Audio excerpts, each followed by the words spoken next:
படத்துல பார்க்குற இந்த மனிதர் தான் முதல்ல தேயிலைக்கான ஒரு நிறுவனத்தை ஆரம்பித்தவர். இன்னொரு கூடுதல் விஷயம், இவர் எம்பியாவும் இருந்திருக்காரு, எம்எல்ஏவாவும் இருந்திருக்காரு. கேரளாவுல பசுப்பரா அப்படிங்கிற பகுதியில 100 ஏக்கர் இடம் வாங்கி, அந்த 100 ஏக்கர் தேயிலை தோட்டத்த பின்னால ஒரு நிறுவனமா மாற்றக்கூடிய ஒரு பெருமை கொண்டவர். அதேபோல இந்தியாவிலே முதல்ல தேயிலை நிறுவனம் ஆரம்பித்த இவர் ஒரு தமிழர். திருமால் நகர்ன்னு அழைக்கப்படக்கூடிய இந்த பகுதி திருநெல்வேலி மாவட்டத்தில இருக்கு. அந்த பகுதியில 1891ல பிறந்த இவர் பேர் தான் ஆல்ஃபிரட் வேதம் தாமஸ். ஆமாங்க, ஏவிடி நிறுவனத்தோடைய ஓனரே இவர் தான்.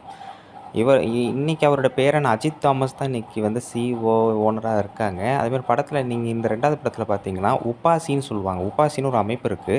Union planter association of southern இந்தியான்னு சொல்லுவாங்க. அந்த இயக்கத்துடைய ஒரு தலைவராவும் இருந்திருக்காரு. அதோட 1925வது படம் தான் பார்க்குறோம். அதனால நம்ம என்னென்ன பொருள் பயன்படுத்துறோமோ, அந்த பொருளோட உண்மையான வரலாறு தெரிஞ்சா, நம்ம இன்னும் நெறைய விஷயங்கள குடுக்கலாங்கிறதுக்காக தான் இந்த மனிதர இங்க குறிப்பிட்றோம்.